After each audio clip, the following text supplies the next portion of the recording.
मानव इतिहास के कुछ सबसे गहरे और रहस्यमयी दार्शनिक विचारों के इस एक्सप्लेनर में सभी का बहुत बहुत स्वागत है। आज की इस गहरी चर्चा में हम प्राचीन भारत के उन बौद्धिक शिखरों पर चढ़ने वाले हैं जिन्हें उपनिषद कहा जाता है। ये सिर्फ कुछ पुरानी किताबें भर नहीं हैं, असल में ये वो पावरफुल विचार हैं जिन्होंने सदियों से योग, ध्यान और वेदांत की पूरी नींव रखी है। हम उन मूल कॉन्सेप्ट्स को आज इस तरह डिकोड करेंगे कि वे बिल्कुल आसानी से समझ आ जाएं। तो बिना किसी देरी के इस शानदार सफर की शुरुआत करते हैं। जरा सोचिए, हजारों साल पहले घने जंगलों में बैठे हुए प्राचीन भारतीय ऋषिमुनि ब्रह्मांड की ओर देखकर कुछ ऐसे सवाल पूछ रहे थे जो आज भी इंसानी दिमाग को उलझा देते हैं। जीवन और मृत्यु के इस चक्र के पार आखिर है क्या? शरीर के नष्ट होने के बाद क्या कुछ ऐसा है जो बच जाता है? तो चलिए सीधे इसमें गोता लगाते हैं और देखते हैं कि इन ग्रंथों ने इन अंतिम प्रश्नों का सामना आखिर किया कैसे। आज की चर्चा का रोड मैप बिल्कुल साफ है। हम शुरुआत करेंगे कर्मकांड से दर्शन की ओर हुए ऐतिहासिक बदलाव से।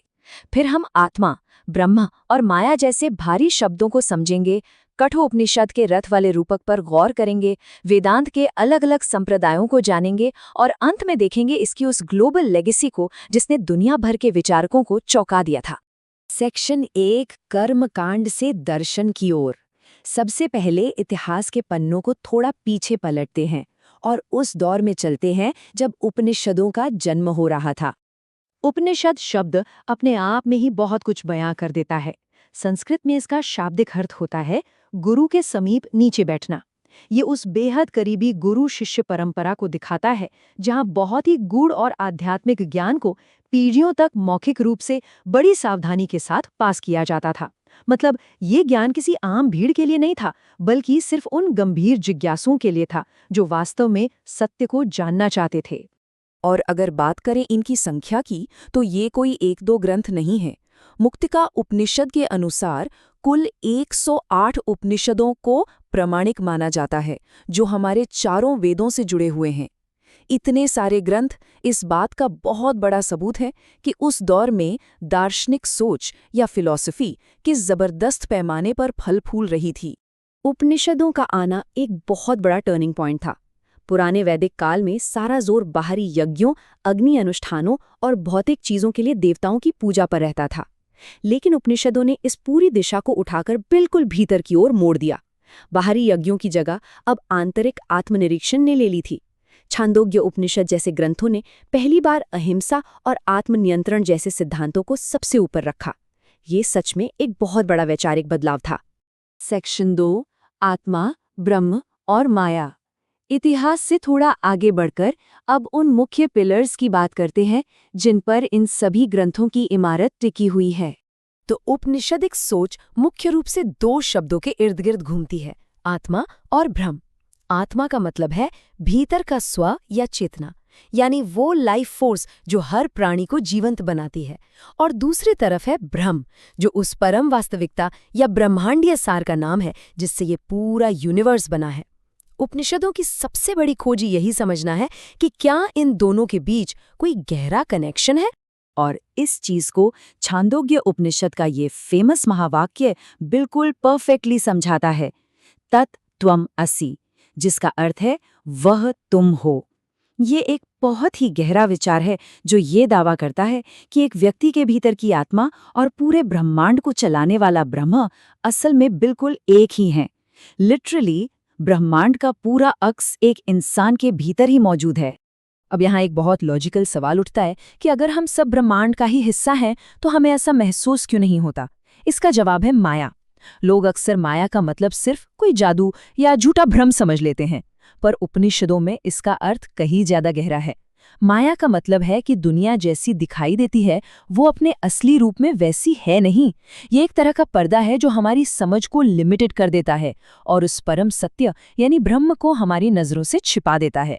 सेक्शन 3, कठु उपनिषद का रथ वाला रूपक। इन भारी भरकम फिलॉसफिकल कॉन्सेप्ट्स को थोड़ा प्रैक्टिकल बनाने के लिए चलिए कठोपनिषद की एक बहुत ही दिलचस्प कहानी की ओर चलते हैं। कहानी शुरू होती है नचिकेता नाम के एक निडर युवा से। वो सीधा मृत्यु के देवता यम के पास पहुंच जाता है और उनसे सबसे मुश्किल सवाल पूछ लेता है कि मृत्यु के बाद आखिर क्या होता है। यम पहले तो इस सवाल को टालना चाहते हैं, लेकिन नचिकेता के पक्के इरादे को देखकर वे उसे आत्मज्ञान का सबसे बड़ा रहस्य बताने के लिए राजी हो जाते हैं। यहाँ जो सबसे दिलचस्प बात है वो है ये रथ वाला रूपक, जिसे यम ने आत्मनियंत्रण को समझाने के लिए इस्तेमाल किया, और ये आज भी उतना ही सटीक बैठता है। सोचिए कि ये शरीर एक रथ है, हमारी इंद्रियां जैसे आंखें, कान, वो घोड़े हैं जो इस रथ को खींच रहे हैं। हमारा मन इन घोड़ों की लगाम है, हमारी बुद्धि वो सारथी या ड्राइवर है जो रथ चला रहा है, और रथ के अंदर जो शांति से बैठी है वो हमारी आत्मा है जो उस रथ की असली मालिक है। अगर बुद्धि रूपी ड्राइवर सो जाए और मन रूपी लगाम ढीली पड़ जाए तो ये इंद्रियां वाले घोड़े बेकाबू होकर रथ को किसी भी खाई में गिरा सकते हैं। इसी बातचीत में एक और जबरदस्त सबक सामने आता है, श्रेयस और प्रेयस का। इंसान अक्सर दो रास्तों के बीच फंसा रहता है। प्रेयस वह है जो तुरंत अच्छा लगता है, जो पल भर का सुख देता है, लेकिन श्रेयस वह है जो असल में हमारे लिए शुभ है और जो मुक्ति की ओर ले जाता है। आध्यात्मिक तरक्की तभी हो सकती है जब हम उस टेम्पररी प्रेयस के लालच को छोड़कर श्रेयस के थोड़े मुश्किल लेकिन स्थायी रास्ते को चुनें। सेक्शन 4, वेदांत के संप्रदाय। चलिए देखते हैं कि समय के साथ बाद के विचारकों ने इन उपनिषदों को किस तरह से देखा और परखा। वेदांत दर्शन में एक बहुत ही अद्भुत डाइवर्सिटी देखने को मिलती है। ग्रंथों में विचारों की इतनी गहराई है कि उन्हें पढ़कर मुख्य रूप से 3 अलग-अलग संप्रदाय उभर कर आए। अद्वैत वेदांत कहता है कि आत्मा और ब्रह्म में कोई अंतर नहीं है, दोनों बिल्कुल एक हैं। विशिष्टाद्वैत कहता है कि आत्माएं ब्रह्म का ही हिस्सा हैं, लेकिन व्यक्तिगत रूप से थोड़ी अलग भी हैं। और द्वैत वेदांत यह मानता है कि आत्मा और ब्रह्म हमेशा से 2 पूरी तरह से अलग सत्ताएं रही हैं। यहाँ सबसे खास बात यह है कि ये सभी विचार उन्हीं उपनिषदों से निकले हैं। ये दिखाता है कि कैसे इस फिलॉसफी ने एक विचार थोपने के बजाय हमेशा एक खुले संवाद को बढ़ावा दिया है। सेक्शन 5, एक कालातीत वैश्विक विरासत। और अब इस एक्सप्लेनर के आखिरी हिस्से में आते हैं, जहां हम देखेंगे कि इन विचारों ने कैसे दुनिया भर के विचारकों पर अपना जादू चलाया।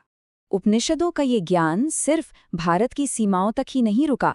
1656 में मुगल राजकुमार दारा शिकोह ने 50 उपनिषदों का पारसी में अनुवाद करवाया, जिसे सिर्रे अकबर कहा गया।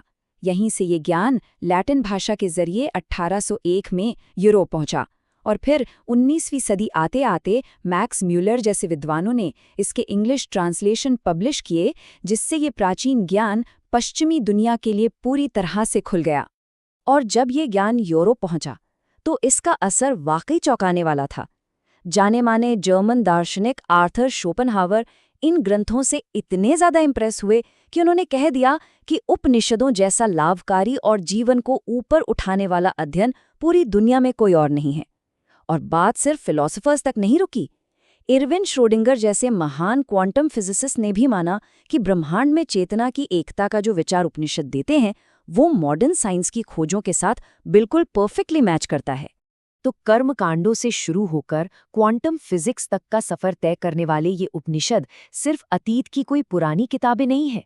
आज के इस शोर शराबे वाले दौर में ये शांति और सेल्फ कंट्रोल का एक बहुत ही शानदार टूल किट है। आज की इस गहरी चर्चा को हम इसी एक अंतिम विचार के साथ छोड़ते हैं। जब कोई अपने मन के इस रथ को पूरी तरह से कंट्रोल कर लेता है तो उसके भीतर कौन सा वो शाश्वत सत्य है जो उसकी प्रतीक्षा कर रहा होता है। इस एक्सप्लेनर में हमारे साथ जुड़ने के लिए बहुत बहुत धन्यवाद।